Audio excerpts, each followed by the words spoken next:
votación, gracias Kenneth, en la Cámara de Representantes de la reforma a la salud. Esta, la más importante para muchos colombianos. Y como ha habido tantos debates y declaraciones de parte del gobierno nacional, de los presidentes de las EPS, estamos nosotros desde hace semanas en estos micrófonos tratando de dilucidar realmente cuál es la situación del sistema de salud en Colombia. ¿Quién tiene la razón? Lo que dice el gobierno nacional, lo que dicen las EPS. La semana pasada nos anunciaba el director de la ADRES que tenían una reunión en la tarde entre gobierno y EPS, pero sin embargo, pues se necesitan voces que nos digan, bueno, aquí ¿cuál es la situación real del sistema? Y por eso, pues me parece importante saludar al invitado del día de hoy en Mañanas Blue, que es el exministro de Salud, Fernando Ruiz. El exministro Fernando Ruiz estuvo a la cabeza de la cartera de salud durante el gobierno del presidente Iván Duque, pero no solo ha estado en la cartera de salud en ese gobierno, también durante el gobierno de Juan Manuel Santos fue el viceministro de Salud,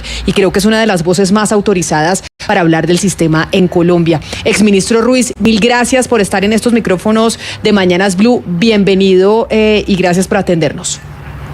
Buenas tardes, Camila. Un saludo para ti y para todas las personas que están contigo trabajando este día en Mañanas Blue. Y toda la gente que te escucha. Me parece importante, doctor Ruiz, que usted pues nos pueda servir en cierta medida como una voz en donde pues una voz que conoce del sistema de salud y que nos puede dar luces frente a quienes están diciendo la verdad y quienes no. Acá estamos hablando desde hace semanas de una situación financiera del sistema de salud en donde el gobierno dice que están al día con la CPS dice que están al día con la UPC, pero que esa UPC no es suficiente y que el sistema de salud que nosotros tenemos en Colombia no lo podemos financiar y que eso no es solo de este gobierno, sino de gobiernos anteriores. Y entonces ahí esa sería mi primera pregunta para usted. El sistema de salud que hoy existe en nuestro país, los servicios que nos prestan a nosotros los colombianos, ¿es lo que pagamos o no es lo que pagamos? ¿O simplemente estamos teniendo un servicio de salud que es mucho más caro de lo que nosotros hoy tenemos presupuestado? Pues mira, es muy importante esa pregunta porque yo creo que se ha hablado mucho durante estas semanas, pero no se han hecho una serie de distinciones que son muy importantes para que todos los tengamos en cuenta. Nuestro sistema de salud está dividido básicamente en lo que le llega a la gente, en dos tipos de financiamiento. Una primera, que es el esquema de aseguramiento que viene dado por lo que llamamos el plan de beneficios, de todo aquello que está incluido en el plan básico, en el plan de beneficios, y aquello que no está incluido en el plan de beneficios. Cuando los gobiernos, porque eso han sido todos los gobiernos, calculan cada año lo que van a pagar por cada colombiano por la atención de aseguramiento, lo hacen a partir de los contenidos del plan de beneficios. Y de eso, con base en eso calculan, este año vamos a pagar 1.000.000, 1.200.000, lo que sea, por cada colombiano para que tenga su atención en salud, y eso es lo que se le paga a la EPS y al asegurador. Pero resulta, Camila, que no todo está incluido. ¿Qué no está incluido? Algunos elementos que no están en el plan de beneficios, incluidos algunos medicamentos, como medicamentos que se usan para enfermedades, muchas de las enfermedades huérfanas, algunos servicios, llamamos servicios sociales y servicios complementarios, como son los pañales, como son algunos suplementos dietarios que los médicos formulan, y también está incluidos algunos de los elementos esenciales para la atención en salud, que son estos medicamentos que van llegando nuevos, que van pasando la aprobación del INVIMA, y que esos medicamentos entran inmediatamente el médico a formularlo a pesar de que no está incluido en el plan de beneficios. Esa distinción es importantísima porque el asegurador está obligado fundamentalmente con la atención del plan de beneficios. Lo que no está en el plan de beneficios no debe, en cierto sentido, no debería estar incluido como obligación del asegurador. Es una obligación fundamentalmente de los gobiernos financiarla, y es lo que se ha llamado en el pasado no POS. Ha tenido una cantidad de diferentes acepciones. Cuando a un asegurador le pagan la UPC, incluye solo el componente del plan de beneficios. Lo que está por fuera se introdujo primero como el no post, y en los últimos años, a partir del año 2020, se llamó presupuestos máximos, que son esos dineros que se dan para esas prestaciones. Y ahí es donde está parte muy importante del problema. Claro, y en esos presupuestos máximos, que es en lo que está la parte importante del problema, que es también una de las discusiones que tienen la CPS y el gobierno nacional, esos presupuestos máximos, ¿el gobierno nacional debería reconocer que son mucho más altos o no debería reconocerlo y desembolsar ese dinero? ¿O las EPS deberían manejar mejor sus finanzas y poder, con la plata que tienen, sostener el sistema? Porque lo que dicen desde el gobierno nacional, incluso nosotros tuvimos al director de la ADRES la semana pasada, el viernes, en estos micrófonos, y decía lo que quieren las CPS, incluso después de la normativa de punto final que la puso usted, doctor Ruiz, es que el gobierno siga desembolsando y desembolsando y desembolsando plata, y pareciera que eso fuera un barril sin fondo. Pues va a ser un barril sin fondo, lo ha sido y lo va a seguir siendo, Camila, hasta tanto estos elementos no se incluyan en el plan de beneficios. Y ese fue el esfuerzo que hicimos en el gobierno anterior, donde pasamos a incluir cerca del 97% de los procedimientos y el 95% de los medicamentos en el plan de beneficios. Esos elementos se ha debido hacer desde este gobierno un esfuerzo por seguir la inclusión, no se ha hecho, y también hay que decirlo con justicia, siempre va a haber un remanente porque van a aparecer nuevas moléculas, nuevos medicamentos que entran al año y de alguna manera no están incluidos, no van a estar incluidos en el plan de beneficio. De manera que aquí es un problema con los presupuestos máximos o con el no post, lo que es un problema de gestión diaria de todos los gobiernos que nos ha tocado desde los pasados 10 o 12 años, no 15 años, de estar calculando, estimando y apalancando los recursos necesarios para que eso se mantenga, para que se pague y se cubra esa obligación, porque si no se cubren las obligaciones, obviamente se genera un déficit, un desbalance que termina concentrándose en la EPS, que tiene al final delegada la responsabilidad de pagar tanto lo del plan de beneficios como los presupuestos máximos. Ese es el problema, es directo. Aquí uno no puede decir que yo porque le pagué la OPC ya me libré, porque son dos cuentas realmente separadas y aparte. Y ahí entonces, si son dos cuentas separadas y aparte, usted dice, una cosa es la UPC, el gobierno ha venido pagando la UPC, otra cosa son los presupuestos máximos, y siempre vamos a tener que pagar más porque van a salir medicamentos más modernos, tratamientos más modernos, y eso hay que calcularlo, y eso saca la plata a la EPS, y posteriormente el gobierno nacional o el Estado colombiano es el que la desembolsa. Eso quiere decir entonces, doctor Ruiz, que el gobierno nacional, si quiere manejar o si quiere seguir con EPS, va a tener que desembolsarle la plata. O esto va a salir más barato o saldría más barato si no hay que hacerle el pago a la EPS, sino que el pago lo hace directamente el Estado colombiano, como es lo que busca la reforma. Que ya la plata no haya que pagársela a las EPS, sino que sea la propia ADRES la que pague esos medicamentos y le pague a los centros de salud y demás que tengan las nuevas tecnologías. Camila, esa pregunta que tú haces es muy importante. ¿Por qué razón? Porque es que hasta que no haya una reforma sancionada, aprobada por el Congreso en 4 debates y sancionada por el presidente de la República, el sistema va a seguir funcionando tal cual. Es más, incluso años después, tiene que haber una transición hacia lo que sería un nuevo sistema de salud. De manera que es obligación del gobierno nacional, hasta que tanto no esté funcionando, no esté sancionada la ley, mantener las condiciones de integridad del sistema actual. No hay opción. Entonces ahí es donde vienen los problemas. En este momento se deben los ajustes de presupuestos máximos del año 2022 y los del 2023. Ese es un hueco muy grande. Sí, el Congreso, el presupuesto se ajustó en 1.8 billones y no está claro dónde está la plata para pagar esto de 2022 y de 2023.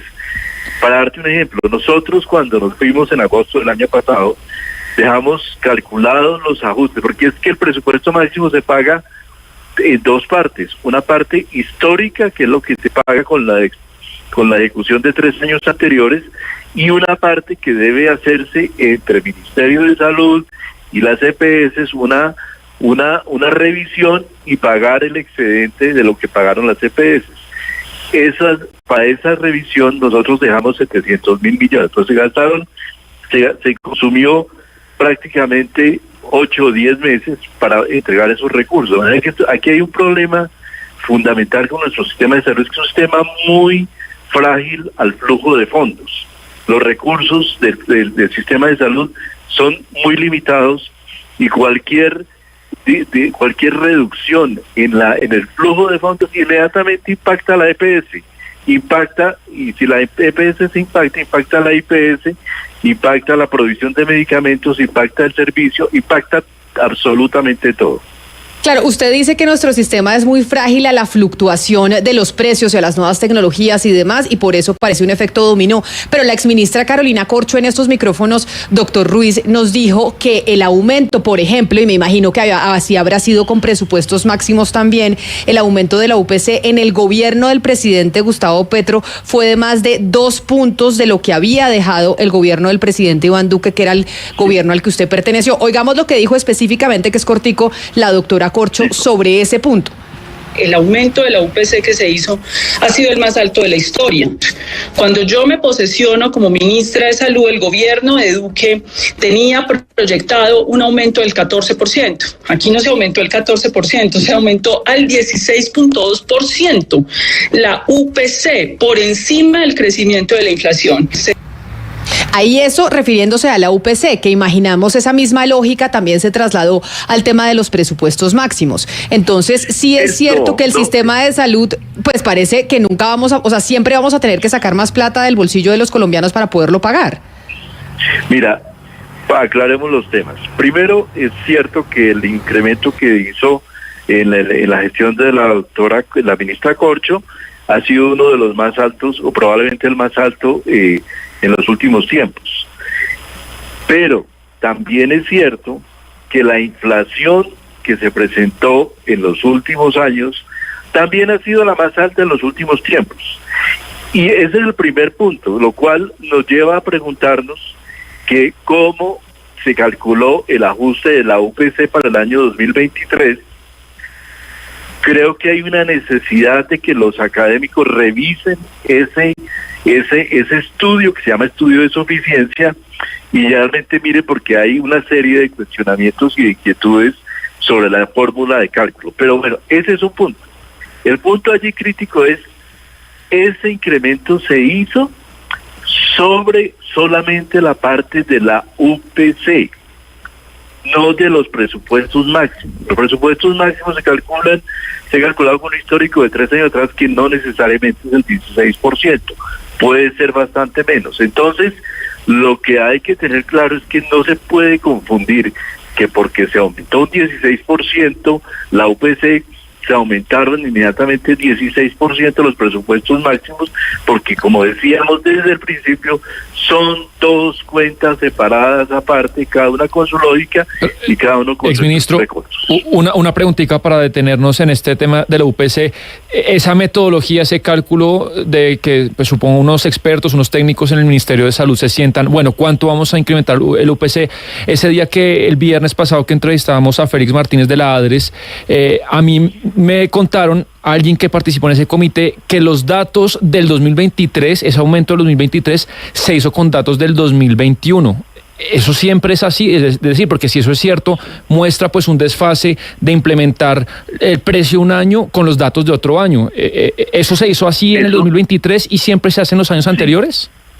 Sí, eso que tú dices es absolutamente cierto. Pero es un error del Estado, ¿no? Es muy importante.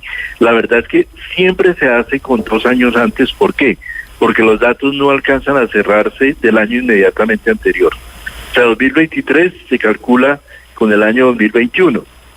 Pero ahí es donde viene otro factor que tú puntualizas, que es muy relevante, y es el siguiente. 2021 y 2022 ha sido un año bastante atípico. ¿Por qué ha sido atípico? porque lo que se está viendo es que ha tenido unos excesos de demanda muy importantes de la gente, por varias razones. Una es el post-COVID. La gente durante el COVID aplazó muchos tratamientos y en el año 2022, cuando se termina la emergencia sanitaria, se abren los servicios y el COVID baja, pues obviamente la gente está demandando servicios de cáncer, servicios de todo tipo. Segundo, estamos viendo también que con las expectativas de la reforma genera miedos en las personas y cirugías o procedimientos que normalmente la gente no anticiparía, los puede estar anticipando porque se ha visto un incremento que han puntualizado algunos gremios de más del 20% de incremento de la demanda. Esas condiciones no quedaron recogidas seguramente en el estudio de suficiencia por el lapso de 2 años antes para cubrir esos beneficios. De manera que por esa razón yo creo que hay que sentarse a revisar con sumo cuidado el estudio de suficiencia, no para criticarlo, sino para establecer cuáles fueron las bases de cálculo y si realmente, a pesar de que el incremento fue importante, fue suficiente para cubrir los gastos que ha tenido el sistema en estos 2 últimos años, donde se ha visto un incremento considerable, muy considerable, de la demanda de servicios.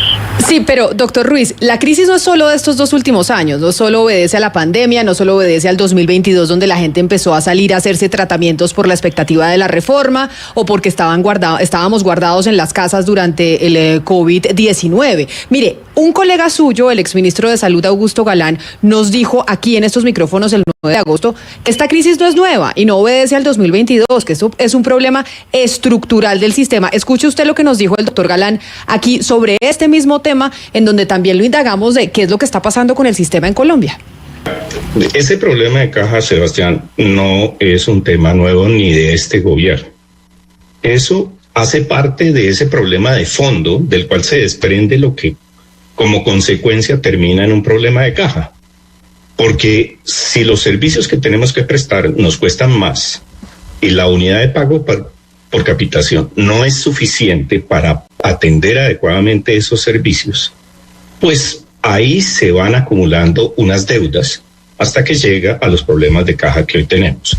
Ahora, la coyuntura se ha agravado, digamos, esto ya lo vivimos, esta situación de crisis financiera fue la que desembocó en la declaratoria de emergencia social del 2009, que la Corte Constitucional declaró inexequible, pero que autorizó o se lograron obtener unos recursos que le dieron alivio en ese momento al sistema de salud. Eso ya lo vivimos.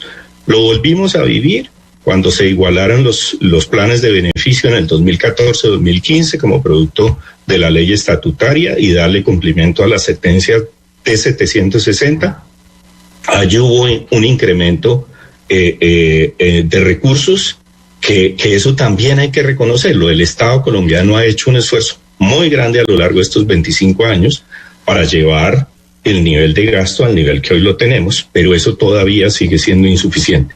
Esta crisis se precipita como producto de un cálculo que no fue suficiente de la unidad de pago por capitación en el 2021-2022, que además se vio, digamos, adicionalmente afectado por la inflación que se dio en el 2022, por la devaluación y por un incremento en la utilización de los servicios como producto del represamiento de la pandemia.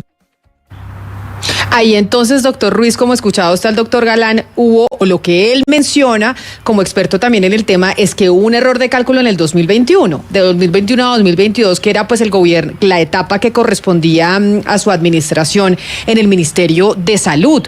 ¿Por qué se calculó mal? No, ahí no hubo un error de cálculo y me da pena corregirte, Camila, porque ahí no hay ningún error de cálculo. La inflación, si tú miras el estudio de suficiencia, se calculó con la proyección de la inflación que venía desde los años anteriores. Lo que pasa es que la inflación en el año anterior fue muy superior a la esperada, que es la inflación que hemos sufrido en Colombia, no solo en salud, en alimentos, en vehículos, en absolutamente todo. Aquí hubo un encarecimiento muy grande de todos los bienes, servicios y productos de la economía. Por esa razón, nosotros dejamos en el cálculo, en la resolución que ajustó la UPC, una cláusula muy clara de que trimestralmente se debería revisar cómo estaba comportándose, porque además nosotros hicimos un tema que fue muy importante, que fue una ampliación del plan de beneficios. Esa trimestralmente se ha debido revisar los parámetros de estimación de la suficiencia. Y te quiero decir que no se hizo. Entonces, como no se hizo, nos encontramos finalmente con un crecimiento gigantesco de la inflación que después tuvo dificultades para recogerse posteriormente. Pero volviendo atrás, el tema, lo que tú decías en la parte inicial y plantea el doctor Galán es cierto, es decir, este problema viene desde muchos años atrás, desde por allá el año 2008, y siempre hemos venido siendo sujetos de estas crisis, de estas eventualidades. ¿Cuál es el tema? Nosotros tenemos un sistema profundamente garantista. Aquí prácticamente todo lo que entra en el mercado de medicamentos, de procedimientos, todo inmediatamente puede ser formulado por los médicos. Eso no es así en todos los países del mundo. En la gran mayoría de los países del mundo no sucede así.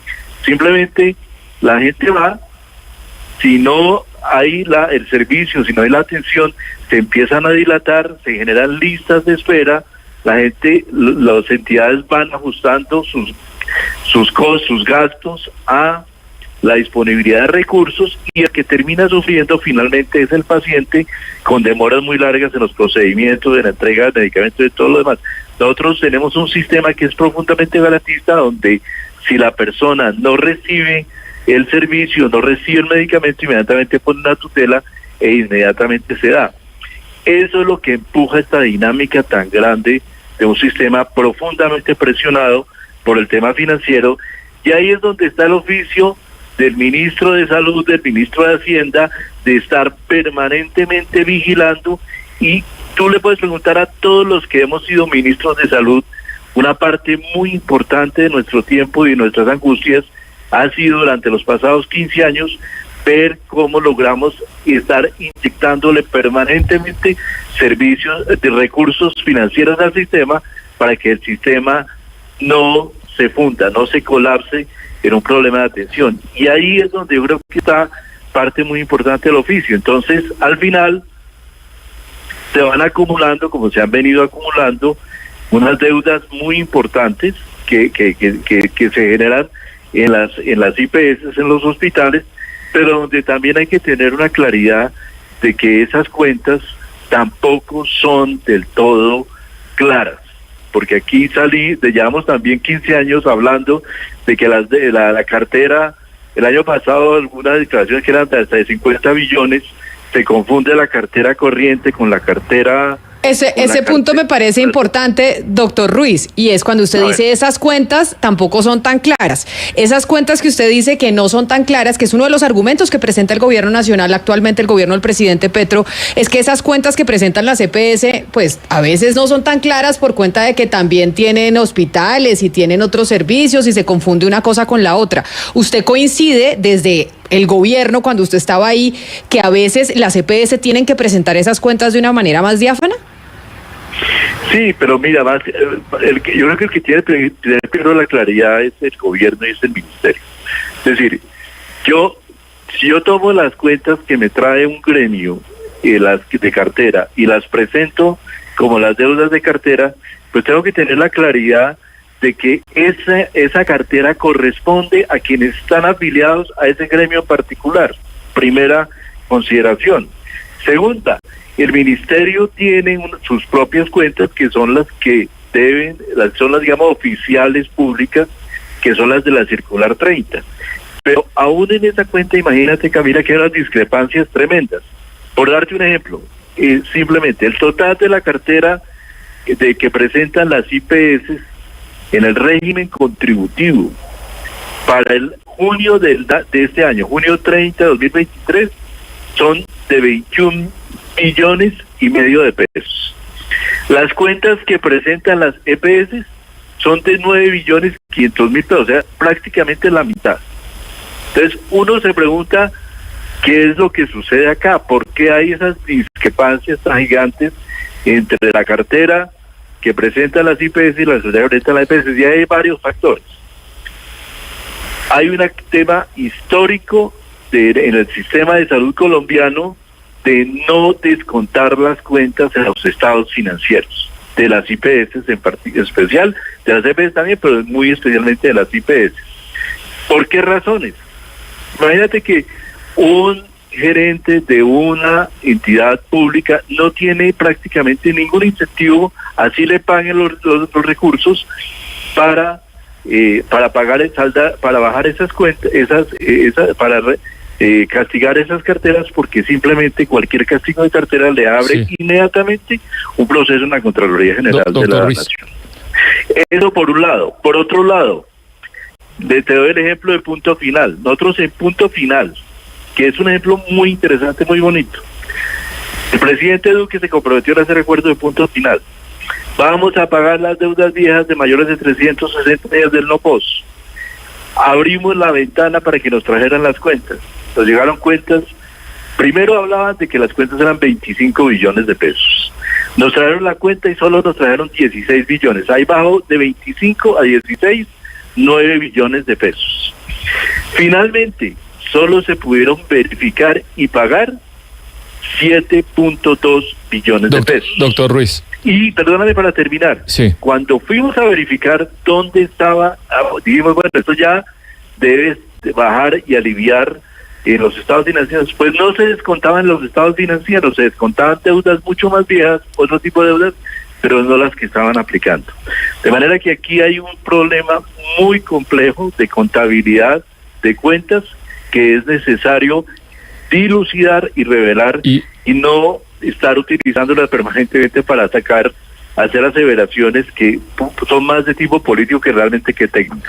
Y mirando al futuro, doctor Ruiz, no sé si usted ha oído y leído, se está empezando a explorar una posibilidad que sería como un mundo en el que, creo yo, quedaría contento un poco el gobierno y contento las EPS, que es que algunas EPS se ha dicho que aceptarían ser solo gestoras de salud, que se quiten un poco de encima el rol del aseguramiento, y por otro lado, doctor Ruiz, el gobierno les asegura una rentabilidad del 8% pues por los servicios prestados, y un poco uno dice, bueno, pues los privados quedan contentos, se les asegura la ganancia, y por otro lado se le allana el camino al gobierno para pasar su reforma de salud.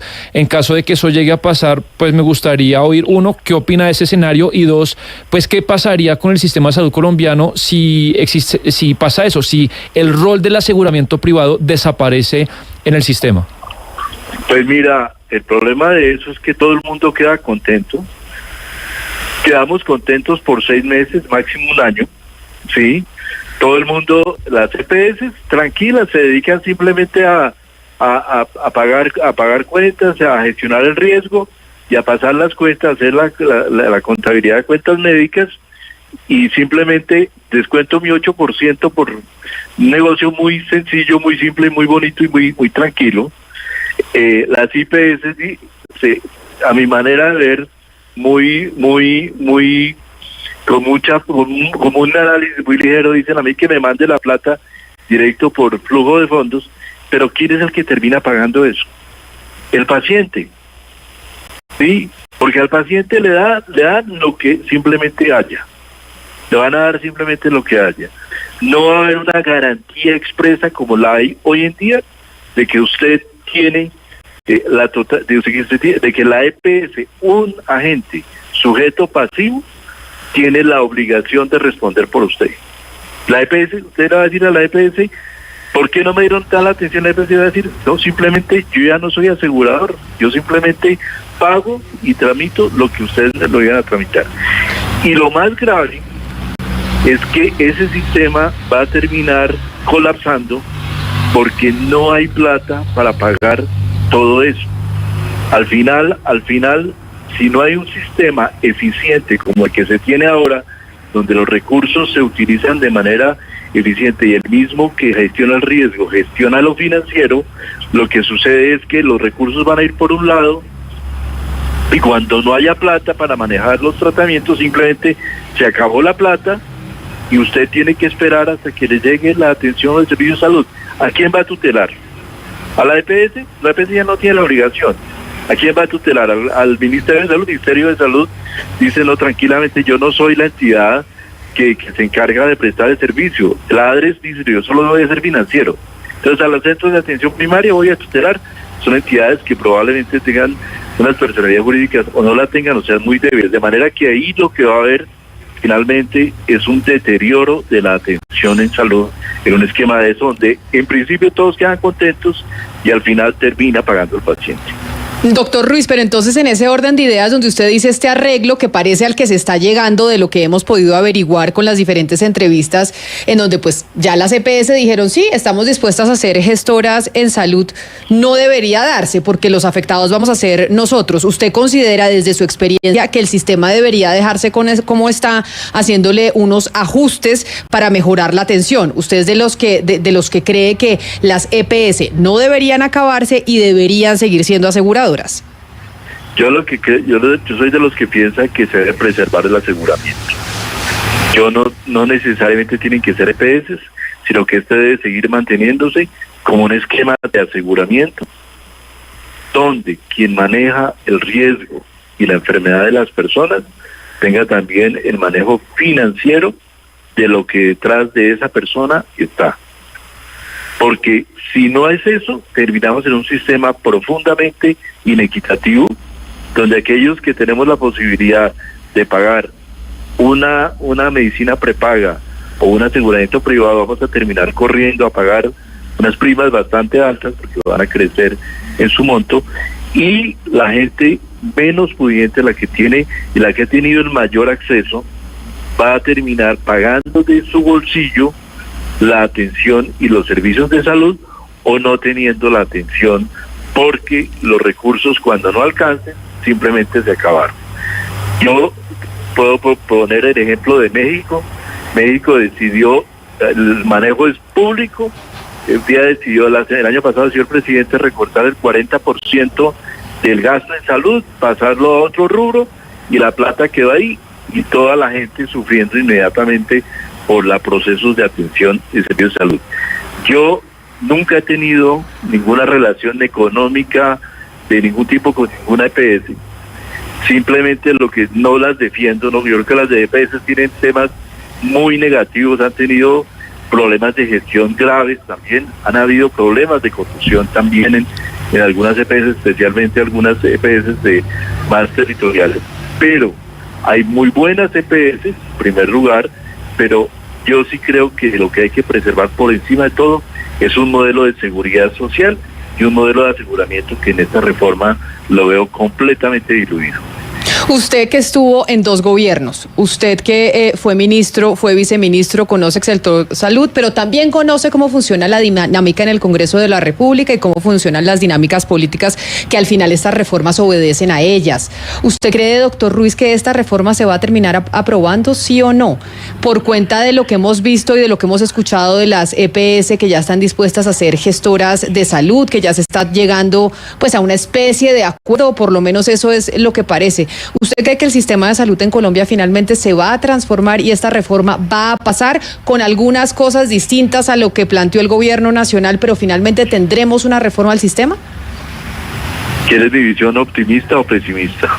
Pues quisiera las dos, entonces si quiere deme primero la pesimista y después la optimista. Yo creo que la pesimista, que yo creo que es la más probable, es que esto termine aprobándose, termine pasando en el Congreso de la República por un tema puramente de transaccionalidades políticas y de negociaciones políticas, con muy poco consideración técnica, y que al final terminemos en una situación muy complicada, porque el tema que a la altura que ya estamos, es una transición de este sistema a otro sistema va a ser terriblemente compleja.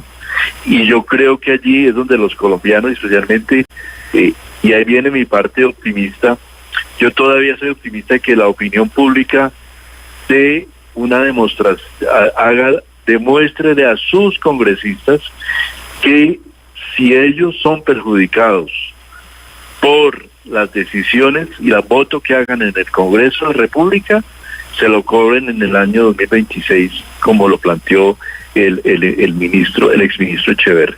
Yo creo que el Congreso de la República y los congresistas están jugando mucho de su futuro político en esta reforma a la salud.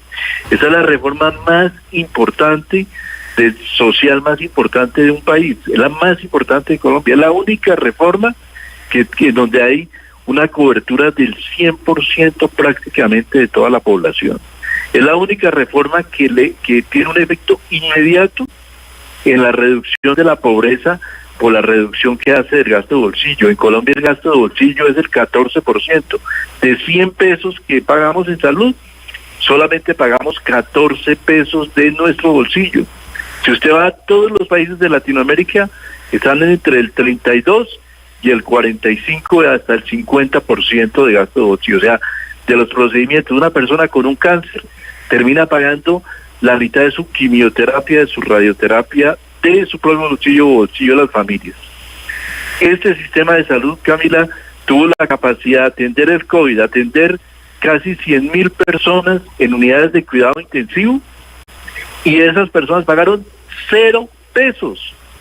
Si usted va a cualquier otro país durante el COVID, encuentra todo lo que tuvieron que pagar las familias y hipotecar, o muchas veces ni siquiera acceder a una unidad de cuidado intensivo porque no había forma de pagarlas.